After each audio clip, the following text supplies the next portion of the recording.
The U.S. men's national team just defeated Honduras 3-0 for World Cup qualifying, and we're getting closer and closer to Qatar. Hi, if you're new here, I'm Filippo, and welcome to TaxmanTV, and welcome to another 7 Things We Learned episode, a series here in the channel, one of the fan favorites that I totally did not copy from George Benson. If you're new here, this series, we simply give you 7 things that we learned the following day after U.S. men's national team match. So comment down below what you learned. I always read through the comment section. I'll try to respond to a few.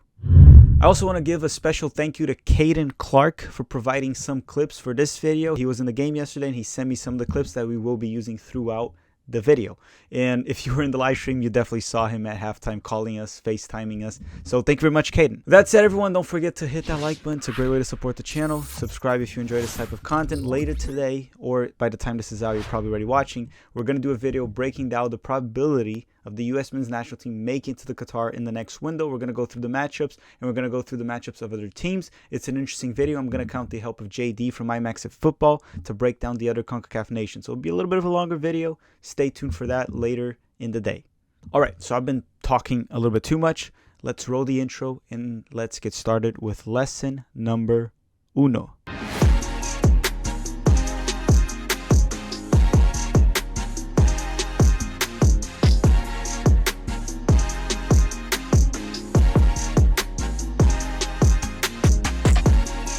Lesson number 1 is Air Westin. Yes, not Air Jordan, the better version of it, Air Westin. Can we talk about how Westin McKennie is probably one of the most dangerous midfielders in set pieces in the world? I mean, by set pieces, I mean headers, of course, not him taking the set piece. He almost scored against Canada. He has been scoring for Juventus, scored again now against Honduras. He has just been lethal on headers, just prolific. Yeah, I'm not saying Westin McKennie is a world-class midfielder. He's not that far from it. He's a pretty good midfielder, started for Juventus and everything he's been doing, good on the ball. But in terms of heading ability, he is a world-class midfielder. Lesson number 2 is that despite the 3-0 win, it's really not all sunshine and rainbows. Let's not get delusional with this win. Yes, it was a dominant performance, an actual dominant performance, not like the Canada one that Greg Berhalter thought was dominant, and clearly it wasn't as we lost 2-0. We dominated possession, we scored 3 goals, we actually did create some nice opportunities in open play, we were just not able to finish. But look, all the problems we had before in the past 2 games, and even throughout the entire qualifying, are still there. They didn't magically disappear in a few days. Not much has changed. In fact, all the problems are actually still there. The only thing that changed was the opponent. Honduras is the worst team in the World Cup qualifying. They're in last place, worst defense, worst offense. And I think one thing actually was for the best for us in this game, which we started sharp. So that early goal also from Westin McKennie changed everything. So yeah, I don't want to be a party pooper. Let's celebrate. Let's be happy. We're close to Qatar. But let's also not be delusional. The problems that we've been pointing out for a while and we were complaining about in the past 2 videos, live streams and games, they're all still there. All right, lesson number 3 is something we talked about in the last 7 Things We Learned video of how we needed a very good set piece taker, or someone that can consistently deliver dangerous crosses and set pieces.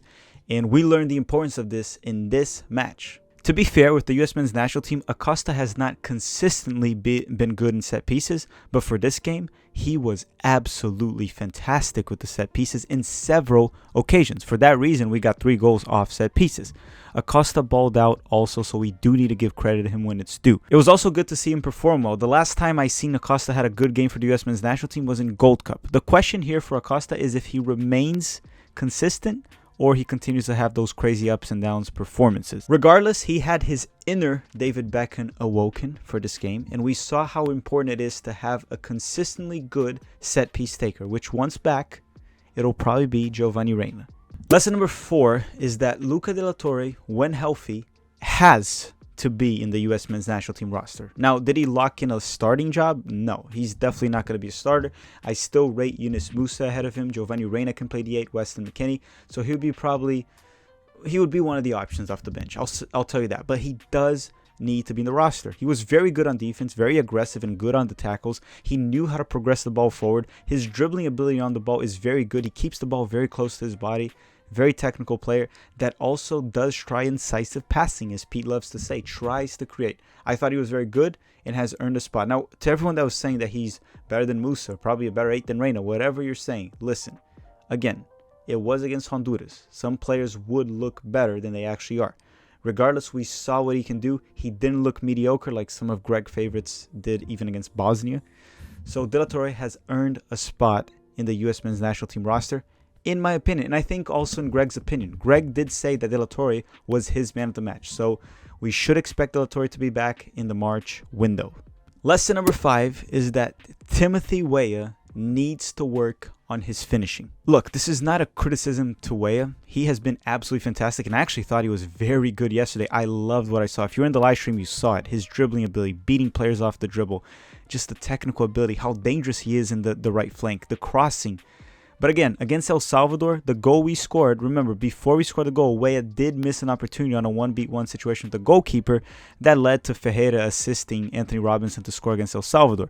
Now, for this match, Waya had one opportunity on a 1-1 where Acosta put the ball to him. He didn't score.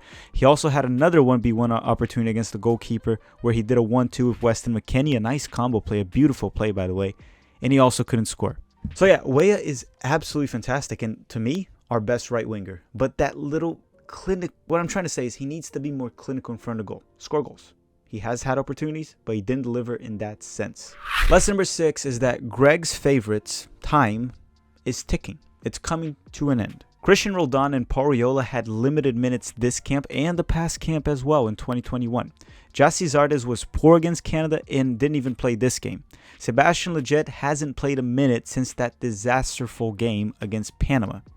My point here is that the favorites' minutes is declining, and by the time Qatar comes, let's hope none of them make the roster. And yes, it's the names I mentioned, so don't go on saying that I'm saying that Zimmerman shouldn't be there. Zimmerman should absolutely be there. I'm talking about Roldan, Arriola, Lletget, and Jassy Zardes. And I know Morris wasn't good this game as well, and he's probably one of Greg's favorites, but don't give up on Morris yet. He can be a very good player if we're playing against if we're playing a low block, not against a low block. Jordan Morris is not good against low blocks, but if you're going to attack in transition, Jordan Morris can be a very dangerous player, so I'm still okay with him being in the roster. We might need him in the World Cup where we might be a little bit more defensive against a few teams, so don't count him out. But the other 4 that I mentioned, their time is ticking. It's coming to an end. Lesson number 7 is that Joe Scala needs to be in the March roster as long as he's healthy. So Anthony Robinson can't go all 3 games in the window. He's also inconsistent at times, but we saw it against Honduras right now. It seemed like he was a little gassed out from the other 2 games. He wasn't as active. And Reggie Cannon, man, just does not cut it. Scala could have been a backup to Dest on the right back and Robinson at the left back. He needs to start getting integrated. We need to start playing him. And again, just like Greg was reluctant to play Luca De La Torre, and now that he finally did, we saw that it worked. Maybe it's time to start integrating Joe Scala a little bit more. He needs to be in the next camp. He's a better option than Reggie Cannon, and he's probably our best option to back up Anthony Robinson. All right, everyone, that does it for the video and the lessons. And there's one thing that I want to talk about in regards to Greg Berhalter, and I don't want to make it seem like that I'm picking on him, but let's talk about the selfie or the picture he took with a fan mid-game, right? I thought that was unfortunate. He shouldn't have done that. In my personal opinion, it wasn't very professional.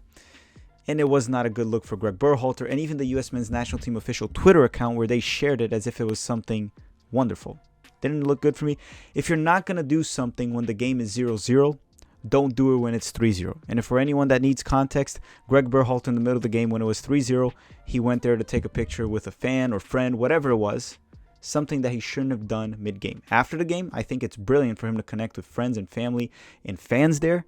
During the game, he shouldn't have done that. That's all I have to say there. I'm not trying to pick on him. I just think he should have been more professional in that moment. With that said, everyone, that does it for this video. Don't forget to drop that like before you go and comment down below what you learned. And also check on the description our other channel, Tactical Manager Clips, which is there in case we get canceled. And also Dustin will be posting clips of the live stream in case you missed out some of the highlights. I want to thank you all very much for watching. We're getting close to Qatar.